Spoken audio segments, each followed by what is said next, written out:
All right, welcome back, everybody. So today, as promised, we're going to be moving into the thought of St. Augustine. I have here his dates, born in the year 354. Of course, this is AD.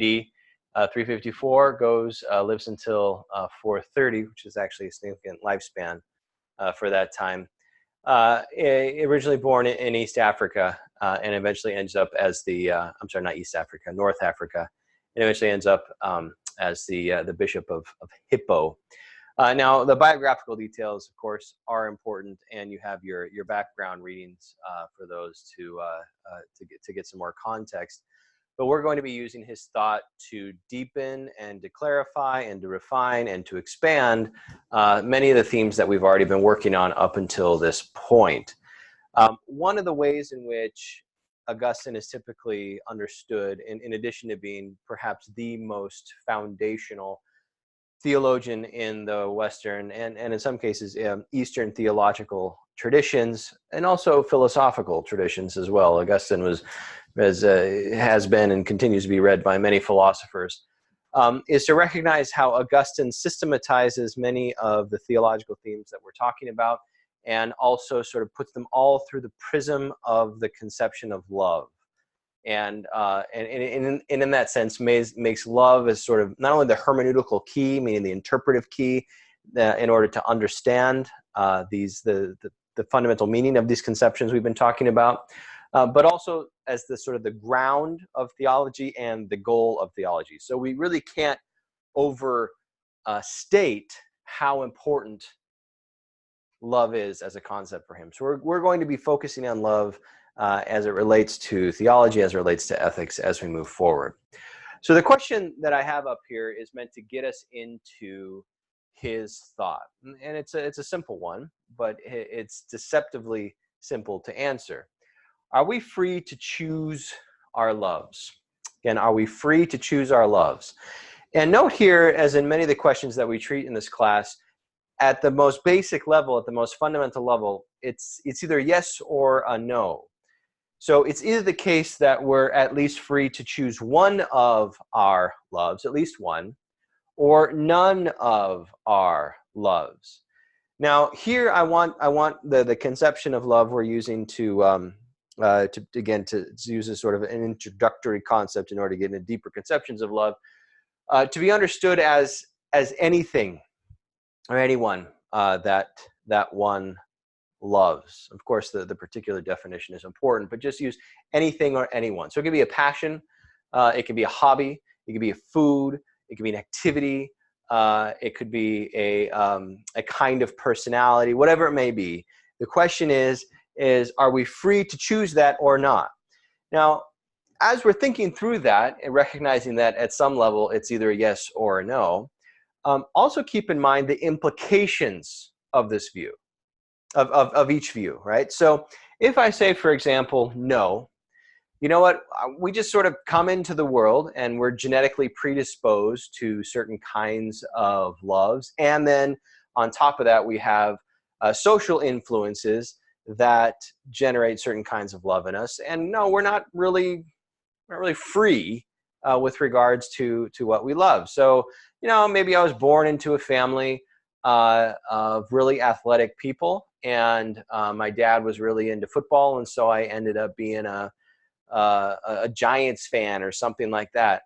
And I recognize that, well, had I been born into a different family and had my dad not been a Giants fan, then I probably would have had no interest in the Giants as it is right now. I love them. I don't actually love them. It's just the first football team that came to mind.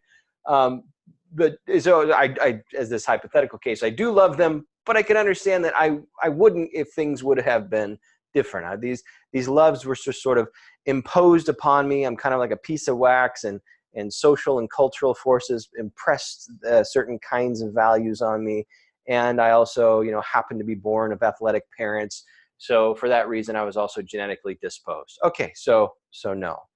Okay, well, if that's true, and there certainly seems to be at least a plausible evidence that position, at least we should take it seriously, is true, well, then that ultimately means that with regards to the most important things in our lives, that which motivates us, that which impassions us, that which moves us throughout our day, that gets us out of bed in the morning, that explains why we do what we do and continue to do it, is totally out of our control. And so in that sense, I'm saying it at a level, just, some other life is being lived through me. It's not me. I don't really have any control over what's pushing me through my days and on into throughout my life. I'm just sort of being lived through, perhaps at a cellular level, at an evolutionary level. There's all these powers within me that are going through their own processes, and those processes are pushing me forward in particular kinds of ways with my loves and what I seek to accomplish with that loves.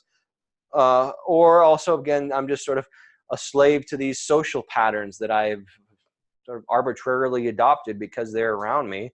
And so, yeah, I say that I love the things that I love, but it's not really I. I'm not really an I.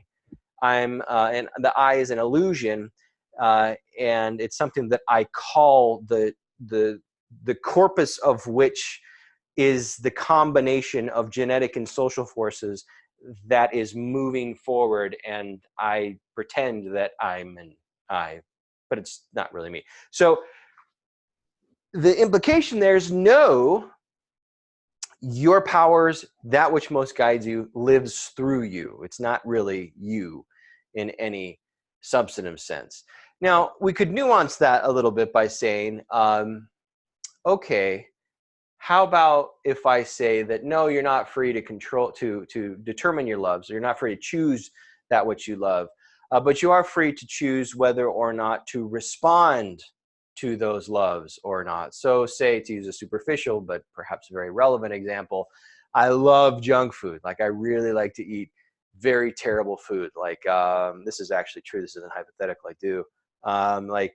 Top ramen, those bags of noodles that are like 39 cents. It's the only thing that's ever stayed totally cheap. It probably hasn't gone through inflation in like the last 50 years. It's the same price. It's pennies. I love those. I love those soups. I'll even eat them raw. And of course, those soups are death because it's just fat and salt. That's all it is, fat and salt that you boil. So I like them a lot. I think they're tasty. My family doesn't. But here's the thing. So do I eat them every day? No, I don't. I rarely eat them, in fact. So yes, I have this love for this particular junk food, but I don't act on it. And maybe I could say, well, insofar as I'm free to act in relationship to my love, or my loves, then that does reestablish the I. That does give me some control over my life again. Fair enough. And I think that's an important option. But we'd still be saying there that, taken for granted that we may have freedom to respond to our loves, we don't actually change them. And so I use a superficial example like food, but say you love some particular activity, like you're really into acting or something like that, and then you realize that it's not going to work out. It's not about how good you are, how much practice you are. It's about luck and connections. And so you end up being an accountant. So with this model, you'd be saying that your whole life is going to be kind of this massive disappointment, sort of maybe made a little more palatable because you're doing your duty or something like that. But like deep down, you're just suffering. So life is going to be suffering. So even if we do reintroduce a little bit of freedom back into the idea on this side, because we can respond to our loves, it's saying that insofar as we can't change our loves or alter our loves or redirect our loves, we're a slave to those loves nonetheless. So the best we can do is sort of brave our misery with dignity. That's sad. Okay, so those are the implications of the no view. How about the yes view? So the yes view would make up for some of those potential negative or even frightening implications of the no view by saying, yeah, you can change your loves. You just do it. You just change it. So on the one hand, we think, well, that would be nice, wouldn't it? And maybe there's some evidence for this position. But if that's true too, if it is true, Well, we could also begin thinking of examples that would really complicate it to the point maybe of making the conclusion be that maybe we actually can't change our love. So, for example, let's use the same instance of somebody who's really into acting, but chooses to become an accountant because that's where the money is, and get married, and the kids come along. Well, if it's true, the yes, well, then why couldn't we just say, you know what, I choose not to love my acting, and I choose to love my countingness. Why can't you just do that? I mean, seriously, if it's true that you can change it, why can't we just redirect our loves to anything that we're doing? Like, you have to watch this video right now for part of this class. Why can't you just say, I choose to love watching this video, so much so that it'll give me great delight to sit through the whole thing and not do other things while I'm watching it, and not click on the bar to see how many more minutes I have to watch because I choose to love it, right? It's a serious question. You know, I'm being a bit jocular here, but it's seriously is an important thing to take in consideration. It would be great, perhaps, if we could choose our loves and just like that. But if it's true, then why don't we do that all the time? Especially when it comes perhaps to doing difficult things, like being a good person all the time. Why can't we love doing that? Why can't we love always being patient? Why can't we love looking at other people in situations of difficulty? Why can't we love actually feeling real pain and sorrow for them in such a way that moves us to act? So I start with these more superficial examples, but when we get down into the guts of the question, it's like, well, why can't we do that thing? So we're at a sort of impasse right now. On the one hand, it appears there's good evidence to suggest that no, we can't choose our loves, but that therefore means that our lives are being lived through us by some other earthly power. On the other hand, if we say yes, we can choose our love, then that it gives us sort of more freedom, potentially, but also raises the quandary of why we aren't choosing to do that all the time anymore. And another example for this, especially as you get older, to bring back the food into it, is dieting. Like, the dieting industry is a huge industry. It's, you know, how many billions of multi-billions of dollars a year that the United States spends, people in the United States spend on dieting.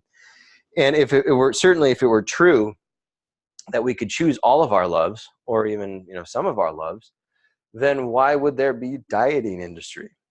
So again, a serious question. People could just say, I'm done loving you, double. I'm starting to love you, quinoa and kale. You just switch it, turn it right over. And that appears not to be the case. So which one do we choose? We'll complicate things even more by recognizing that there's at least 3 forms of love. I'll put it on this board that we at least have to be thinking about. And if you've taken a philosophy class, then perhaps you've heard these terms before. I'm going to use the Greek terms that are associated with them, and because that's how they're typically described. So one is called eros, and I'll explain what each one of these means. 2 is called philia, and 3, which is a newer concept in terms of it's newer than ancient Greek philosophy. It's more of a biblical concept, Old Testament, but especially in the New Testament, we'll call it agape. And especially within the Western theological tradition, as we move into the Christian tradition, agape is in the Greek. It can also be translated into the Latin, which is caritas, which gets rendered in English as charity. Okay, so how do we differentiate these 3 forms of love? And so keep this alive as we're thinking about this. What are the 3 forms of love? Well, eros is when you have an attraction. Let's just use another person. Attraction for another person, and you want zero distance to exist between you. I mean, you want to join together. You want to join with the other person. Now, of course, eros is where we get our word erotic, which has, of course, a sexual current to it. But it doesn't necessarily have to be purely sexual in nature. For example, even in theological literature, the love for God can be described as eros if it's conceived of as seeking unity with the divine, as sort of seeking to become one with the divine. And this also fits perfectly well within Christian conceptions of marriage as well, insofar as two becoming one flesh, especially as that relates to the production of children. So eros is seeking to be close and to erase the distance between you. Philia is where we get our word for Philadelphia, city of brotherly love, right? Friendship is what it typically points to. So unlike eros, philia, you have two people, right? And there is an attraction between them, but the nature of that attraction is understood that there always remains a space, that there's boundaries built into the relation itself, boundaries that one of which actually means no contact of a particular time, and this is rendered in popular expressions, popular ways of describing relationships as, oh, we're just friends. Now, what does that mean? If you tell somebody you're just friends, what you're signaling very clearly is that, yes, there is an attraction. We desire to be in each other's company, but we don't desire to share eros, which would be the collapsing of the distinction between us to some degree, the two becoming one. So philia is another form of love that has overlaps with eros in some ways, but also significantly different. Now, what unites both of these is that they're both conditional forms of love. Now, what that means is that there's built into them, there's a reciprocity. What that means in turn is that in order for eros actually to be eros, in the sense of completing its definitional purpose, or in order for friendship to be friendship in the sense of completing its definitional purpose, it must be mutual. It must be both ways.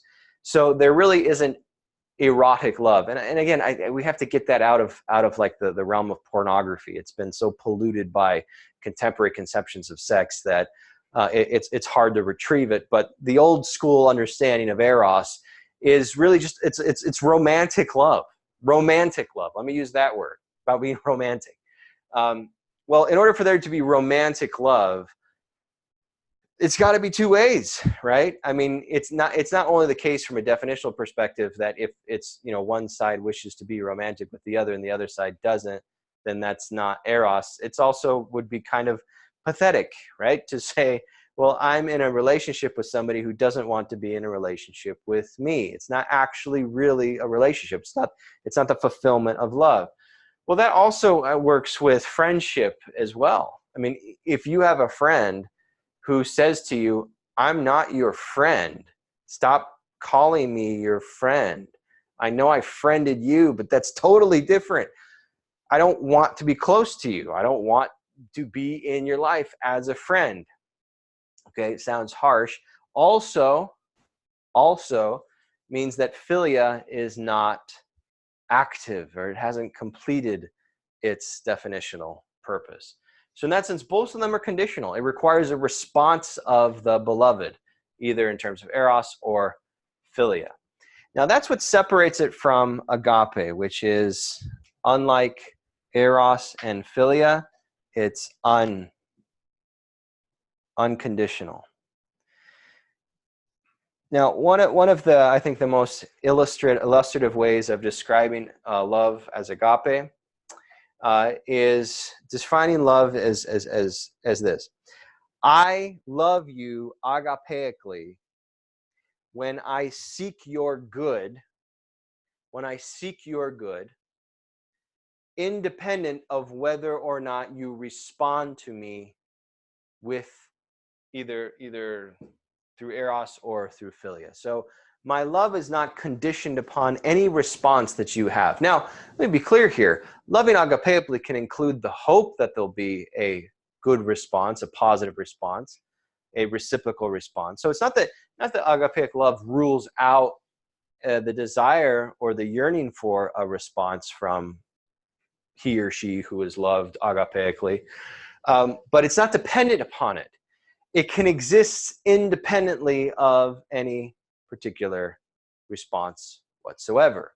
And what that person is doing when loving agapeically is saying, I love you no matter what. No matter what, I love you. And what I love you means is I seek your objective good. And what I mean by that is that I seek your good that truly is good. Not necessarily the good that you think is good or the good that people tell you is good, but your actual true good. Now that's really important. It's super duper important, right? Because, and we'll just use an example of somebody who's addicted to drugs or alcohol. Loving that person agapeically, certainly agapeically, would not entail giving them what they want, right? Now they want intensely to get high or to get drunk. That's what they want. Loving them would actually, in this case, be somehow or another denying them or preventing them from getting what they want. So this idea of love meaning that you make the other person happy, and what happiness means is doing what the other person wants, is a totally perverse notion of love in relationship to love, as it not only as it relates to eros or philius, but especially to agape. Hopefully what the person wants is actually good for them, but if not, then bound up in the conception of agape would be making them unhappy, in the sense of not fulfilling their desires, their destructive desires. That's crucial. So agape is always pointed to not just the sort of the internal good of a relationship that wants to complete itself, but also, in addition to that, or it could even be separate from that, the objective good of the person. And agape, as sort of necessarily as part of its definition, recognizes that there is such a thing as objective good, that good is not just what any person just sort of conceives it to be, imagines it to be, wills it to be, that there is actually a thing that's good for you, bad for you. And if that sounds, too hard to take seriously, how could there actually be something that's good for people, independent of whatever they say it may be? Well, think of our bodily existence, right? I mean, it would be wrong for me to say what's good for my body is whatever I desire. I just use the fast food example. I mean, there's an objective reality that is my body, both in its component parts, and within those component parts, the smaller component parts and all of that, and then the unity of all that, that's my body. And it has a particular kind of nature to it. It functions in a particular kind of way, and insofar as it's functioning, it's conforming itself to a particular kind of pattern, and we call that pattern health, or it's seeking to, right? And the only way that I even know that I'm sick is if it all of a sudden it's not conforming to that pattern. So for me to come along and say, you know what, the good of my body is simply anything that I say. It's simply anything that I will. It's simply anything that I want, would be potentially destructive for the body, right? Well, what this model is saying is there's also an objective reality, not just for our body understood in a materialistic or biological sense, but also for, to use language that will certainly be at home in the thought of St. Augustine, our soul or psyche, or the totality of who we are. So again, agape is seeking the good of that, the good of the other, according to some standard of objective good. So those are three different kinds of love. And then we can, now that we have those on the table, we can reapply them to the question. are we fused to choose our loves? Now, with eros and philia, it might be tough. It might be tough. I'm not saying it's impossible, but it might be tough to make the case that we are free to choose our loves, insofar as that we would have to say, for example, that you could walk into a room and be like, I choose to love you, and you should choose to love me, and like make it happen right then, right? Or this happens when you get older, and like I'm married, and my wife and we go to social events where there's other adults. I remember when I was a kid, like running through the legs of the social events, and now I'm the legs. And so my wife has her group of friends, and those group of friends have husbands, and oftentimes what my wife wants is to pair us up, right? Because she likes this woman, and they're very good friends. I haven't met the man, but it would just make sense that if we're all going to be hanging out, we should all be friends, and we should have individual friendships as well. So in a sense, there it's kind of like we get set up in order to have a philia, a friendship relationship, and there's it's a serious question I think about this when I'm at these events. Like, can I make it happen? Like, can I be your friend? Can you be my friend just because we will it to be so? Now, again, I'm not saying that willing is not important here, that there's no space at all for freedom. But there is the question of whether or not that's how things work in terms of at least that initial attraction that we have, both at the level of romance and at the level of friendship. Oftentimes things just sort of connect, and there's a mysterious nature to that. So we have to keep that in mind as we're thinking through this. Again, I'm not leading you to a particular conclusion, just keep that in mind. With agape, it might be the case that, for the sake of argument, that maybe we are free, and maybe in fact we have to be free if we're going to act agapeically at all consistently. So one of the greatest agapeic expressions of love comes in the New Testament, where Jesus gives the commandment to love your enemies. Now, again, loving your enemies would not be doing what your enemies want, right? That would be a false understanding of love. But what is their objective good? But it would still be loving your enemies, instead of not hating your enemies or not seeking to destroy your enemies, but loving them insofar as you're seeking what's actually good for them. Well, if your enemy is really your enemy, and they're they're bent on your destruction, like, they don't want you in the world. I mean, think of it in the most extreme cases. They want you to be erased from existence. It's kind of hard to generate a feeling of friendship, right? It's kind of hard to generate a feeling of attraction that would sort of create a glue between the two, or even the two groups. That could be really hard, if not impossible, to do. But if we're defining love as agape, and agape is asserted as I'm going to seek your good, well, then maybe it could be something that could be accomplished with some sort of willpower. So keep all these questions live, recognize the different conceptions, and ask yourself, now that we have these different categories, to what degree we can say no or yes to either one. Now, this is the preliminary part of this lecture. I'm gonna just speak a little bit more, then we'll do the second part of it later. But I want to begin to set up a model. I want to begin to set up a model where there is going to be a yes answer to all of these, but especially especially to this one. It'll be a qualified yes to eros and philia, but a firm yes to agape. And in order to do so, we need to look at something called the anatomy of action. So this is something that we've already started to build when we were looking at the thought of St. Paul. So we're going to complete it. And what we're ultimately going to see is that the way that we become something, and become something who does something, is by acting in a particular kind of way, so that we become what we do. All right, so let me just get the model up here, and then we'll finish it up the second half in another lecture.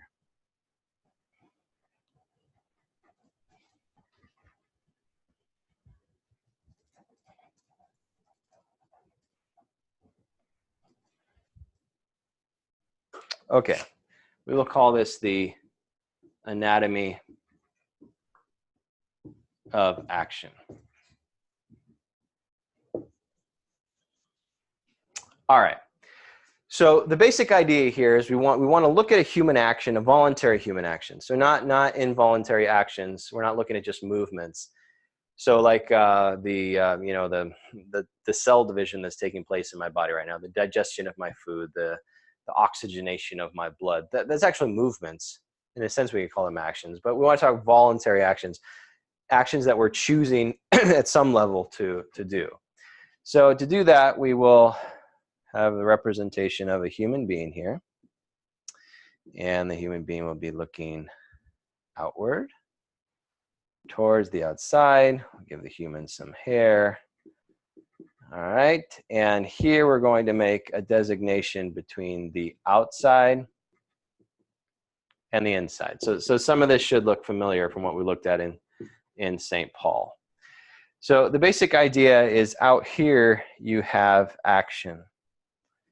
This is what the world sees, and this is what you do that the world sees. So somebody perceiving something, be seeing you acting. What we want to get at right here is what's going on in the inside that leads to that action. So we're moving from the inside out. You ever seen the Disney movie? There's a lot of this going on in there in implicit ways through the prism of emotions. But we're gonna have a slightly more complex psychology than just looking at emotions. Though building emotions into this is also interesting. All right. So the question becomes, well, in order for an action to be an action, what is necessary? Again, we've already covered some of this. So we need reason. And reason, recall from previous lecture, is about ends. So we reason about the goal of our action, right? What we seek to accomplish, and whether that's good, and also about means. So how we are going to accomplish it. Recall that we also have the will, and we also have our desires. And it's important that we keep that plural, right? And then all that leads to intention. And when an intention is put into play, into practice, it becomes an action. So again, this is give him a smiley face. This is from we're building our previous lecture here, but again, the basic idea is to use that car metaphor. That in order to go anywhere, in order to actually move your body anywhere, you have to have the apprehension of what you're seeking to, where you're seeking to go, your destination, an apprehension of the different potential means you could use to get to your destination, the power at the level of desires, a motive power that moves you, you can call the motor, and then the steering wheel that connects the power to the map in order to move in a particular direction, intend to move in a particular direction, and so an action results. So again, that's this is all review. Now, where I want to finish this up, where I want to build this more, is to say that an action doesn't just end as an action, right? It doesn't just stop there. So I mean, how often can we even conceive of ourselves like doing something and then coming to a complete halt? Just sort of standing there neutral for a while and then doing something else. That's kind of like what robots are like, right? I mean, robotics is advancing in a very scary pace, so prepare yourself for the resistance.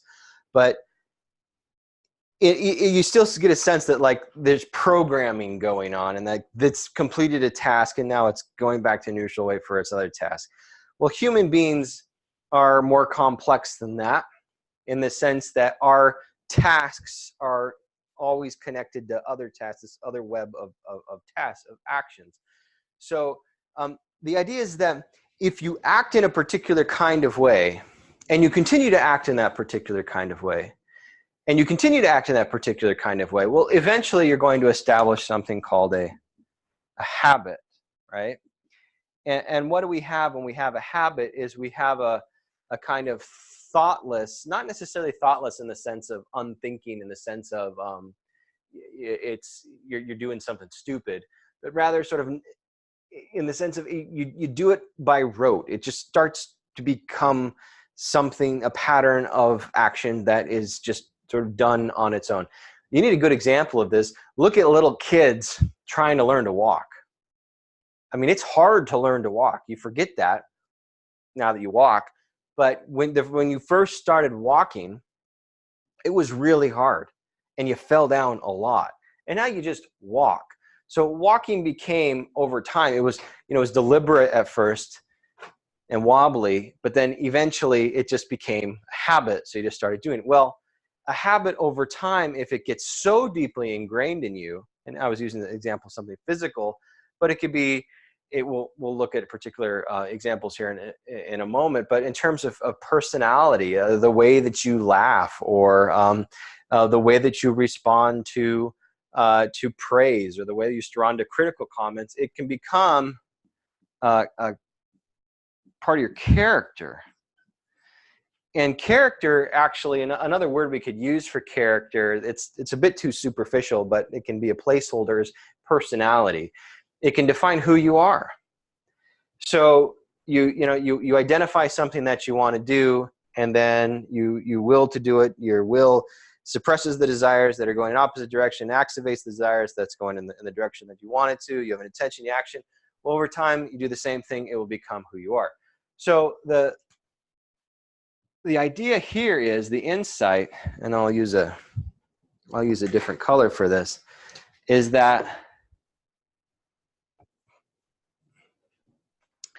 it loops back in, that our actions, what we do on the outside, actually loops back in and influences what we do on the inside, who we are on the inside. Now, if you need a contemporary analog for the process I'm describing here, it's something along the lines of cognitive behavioral therapy, if you've ever heard of that, cognitive behavioral therapy. So the basic insight of cognitive behavioral therapy is that, well, say for example, you're feeling depressed and you have a severe lack of motivation, and you're having trouble getting out of bed in the morning. You're having trouble seeing what the point of getting dressed is, or what the point of going to class is, or what the point of talking to anybody. So you just sort of detached yourself from any patterns that you used to associate with your life. You feel very distant, if not totally remote from them. Okay. What cognitive behavioral therapy does, which it's drawing on an old model here, like a very old model. This has been around for a long time, even before contemporary understanding of psychology. What cognitive behavioral therapy is basically saying is, well, act as if you were a happy person, happy understood as a person who's not only capable of getting out of bed, but wants to get out of bed. Act as if you're a person who wants to have contact with your friends. Force yourself to smile. Force yourself to go out there and to interact with other people, even if you don't feel like it. In other words, don't do what you feel. Act according to what you know is good, and what you at least even in the pit of depression. Well, maybe not the darkest part of it, but at some levels of it, you still know that you don't want to be depressed. Like, you don't want to do that. You won't want to be there. It's bad. It's bad for you. It's bad for you. You see it harming the people around you. So you know that's true. It's just that the problem is there's a disconnect between what you know and what you're feeling. So cognitive behavioral therapy basically says, well, force yourself with reason and will to move against all those desires that are pushing you back in the bed in the morning, that are pushing you back into further isolation, and act as if you were not feeling that way. And the insight there is that over time, even though you're doing something that you don't feel, over time, your interior will actually begin to mirror your exterior.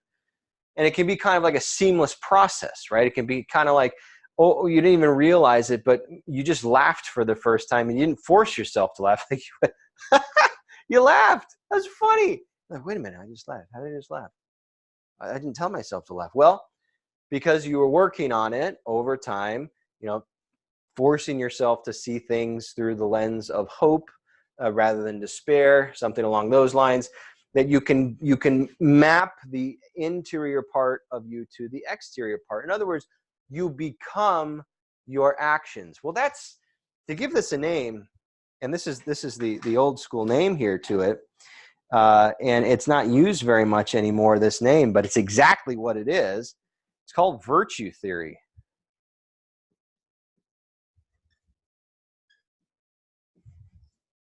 Virtue theory. Virtue theory is basically the conception that you seek to become a unity, and the way that you seek to become a unity is that using the powers of reason that you have, and this will be mapped onto a theological framework in just a moment. So reason is understood not as this just sort of floating entity within you that you created, but rather a gift given to you by God.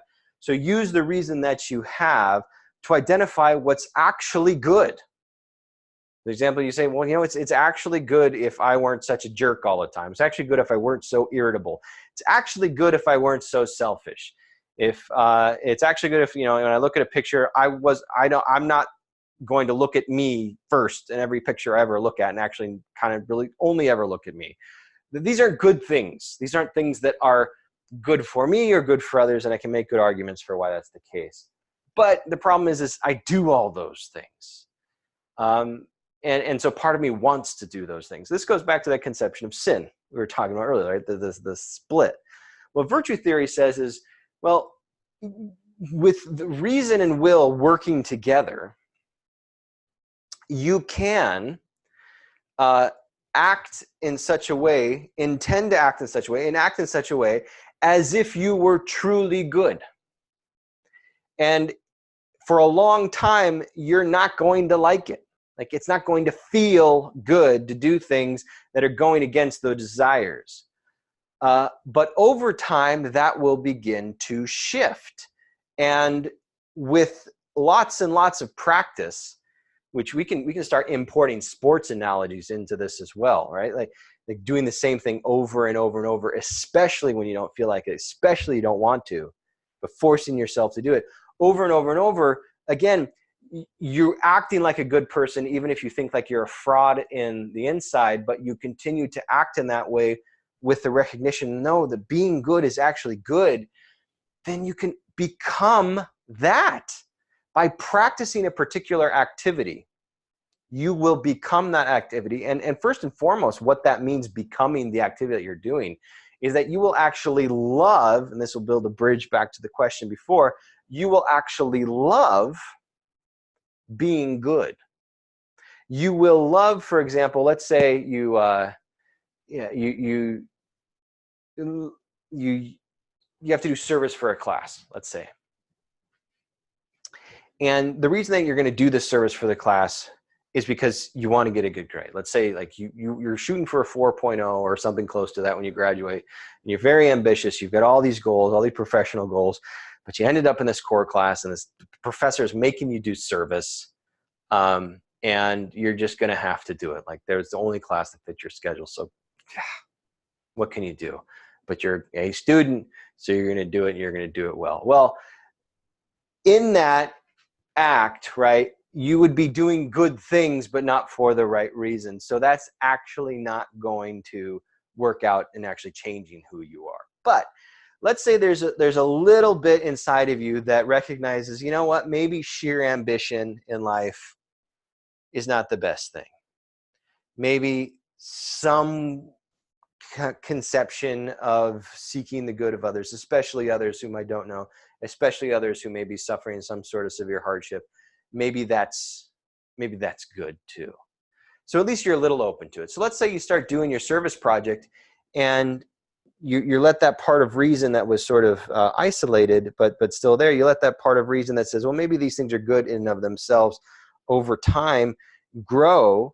And you're down there, and you force yourself to actually act with kindness, to actually act with discernment and listening to people, and not just waiting, to get yourself out of the situation, but actually listening.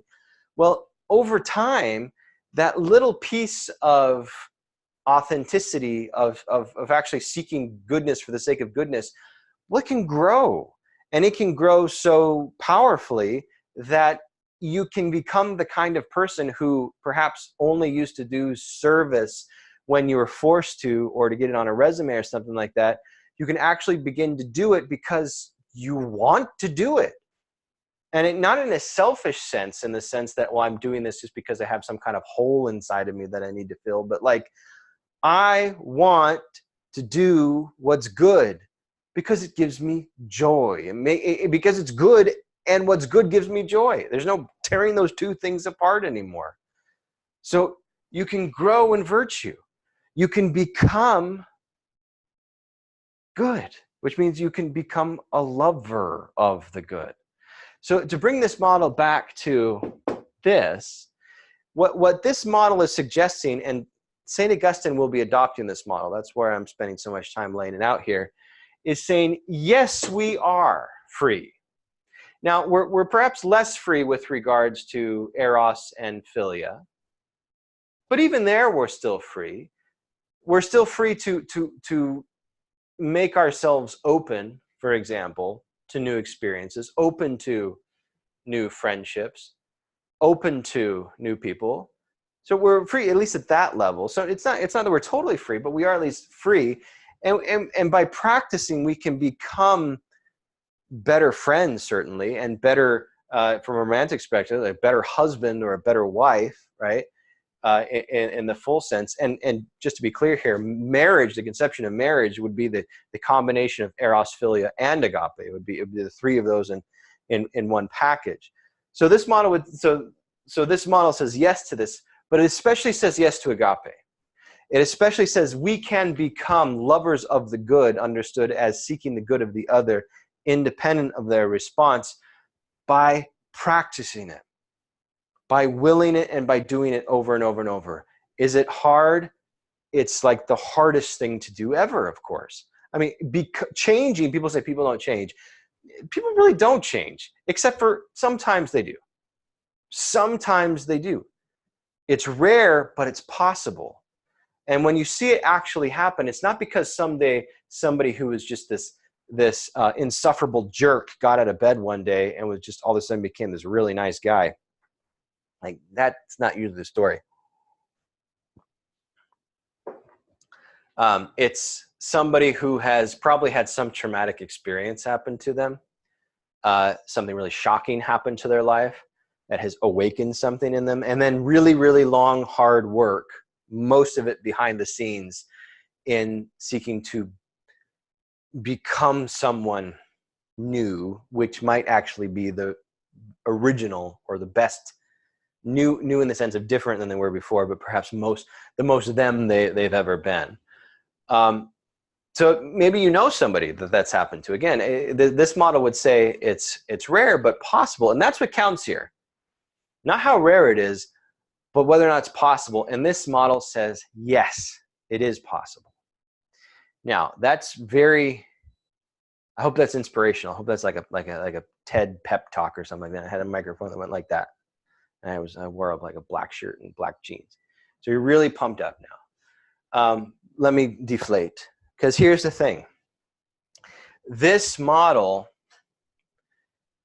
can work in a positive way, but it can also work in a negative way as well. So virtue theory can also be vice theory.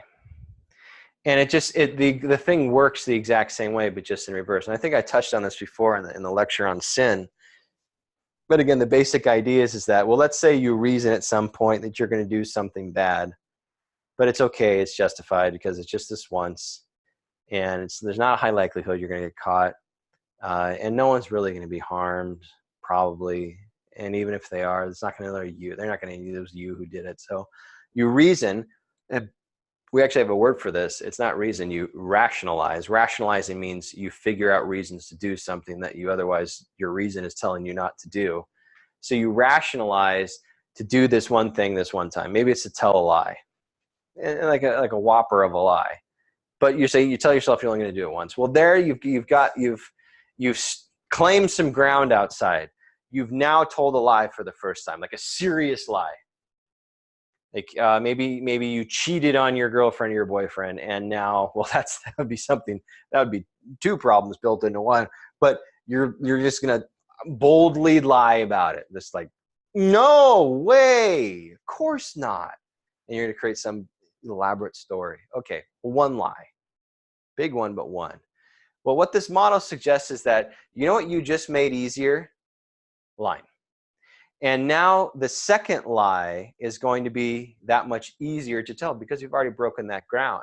And the third lie, and the fourth lie, and the fifth lie, and the sixth lie. So just as you can become what you do for the better, you can become what you do for the worse. So eventually the person who just has told some lies, who practices that, becomes a really good what? Liar. And in fact, that not only can affect what's going on out here, it also affects reason, right? And that's a crucial point here, is that as we practice something, it's not just that we get better at it, our perception of it changes. So to go back to that example I was talking about, someone who used to do service primarily because they had to, but they had a little recognition that it was good to do. Well, as that got better, their reason began to shift as well. So they began to see service not as a burden, but as something good and worthy to do in and of itself. So that's the model here. The outside world doesn't change. It remains the same. The people in it, the circumstances, all the fixed features, that all remains the same. What changes is what? Your perception of it, and insofar as your perception of it, your interaction with it. So it changes how we see at the level of reason, for better, but also for worse. So to go back to that liar example, the person who becomes a liar, and you probably met somebody like this at least once in your life, the person who becomes a liar actually reaches the point where they have difficulty being able to tell themselves when they're lying and when they're telling the truth. I mean, it just sort of like blends together. Or someone who's a serial exaggerator, and then the exaggeration sort of bleeds over into lie. And then it becomes who they are. I mean, you're sort of tagged as a liar, or tagged as a serial, someone who engages in hyperbole all the time, but without self-awareness. It can ruin you, right? So one action, two actions, three actions, four actions, you begin to create a groove. And then we can think of our life like pouring water into that groove in terms of the different possible grooves we create for our existence. And once you start laying that track, boy, you're just gonna make it much easier to go down that path over and over again until it changes who you are. So main point here, virtue theory, vice theory, we become what we do. And so we can make our loves better, or we can make our loves worse according to some standard of objective good. So here's the bridge back into St. Augustine. St. Augustine is going to agree with all this. He thinks that this is deeply implicit in his thought, at least, that this is the right way of understanding how we become good and how we become bad. The issue is, though, he says, you know what? So will is here in the model. But he also says will should also be put up here, meaning that a clearer or more accurate depiction of the anatomy of action would be to say that action doesn't originate with reason, it originates with will. And another word for will is love. So translated here is what we will or what we love will determine what we reason, which will determine what we will in terms of an actual action, which will determine what desires we act on and what desires we flame and what desires express, we detect our action, so on and so forth. So all for him, everything depends upon will and the term he's going to use, love. Now here's the thing, and this is what we'll pick up next time. For him, there's actually only two options for what we love. We either A, love God with all our heart and all our soul or all our mind, or we love ourselves with all our soul and all our heart and all our mind. In other words, it's either God or a form of self-idolatry. And again, I'll explain this more in the next lecture. But the implication of that is that if we love God for him, then that's going to get everything here right. It's going to structure everything as it should be. And we are going to become the potential of who we are, which is lovers of the divine, and become good and pattern our life according to the divine, which for him will be God understood as the Father and the Son and the Holy Spirit, pattern according to the life of Christ.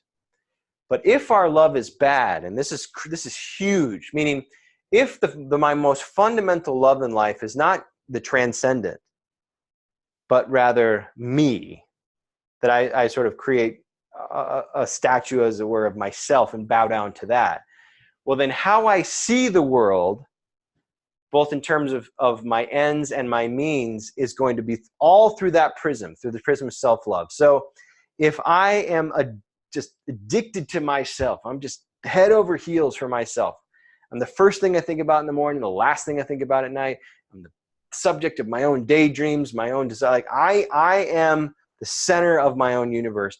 That's whom I love. All right. If that's true, then that means that the way that I perceive reality will basically take two modes. Either I'm going to see people and things, but think about it, especially people. I'm going to see people either as what? Opportunities to get what I want, or threats that are preventing me from getting what I want. Or I suppose they're a third category too, of just people who can't give me anything. So then just sort of discard it. So I'm not going to see people for who they really are, or the world for what it really is. I'm going to translate everything into a kind of model of consumption. And I don't necessarily mean that in like the economic sense, but just like eating. I'm going to turn the world into a model of consumption where I'm going to see everything as a resource for me and my desires. Well, to give you a little preview, Augustine thinks that that's precisely where all of us are. That we were made to love God as our highest good, but we actually, all in the state of sin, love ourselves as our highest good. And so what that means is that all of this is going to get contaminated, and it's just going to get worse and worse and worse and worse and worse in a cycle of vice, unless the cycle can be broken from the outside. And we'll say more about that in the next lecture too. So thanks for your time, and I'll see you all again soon. Bye.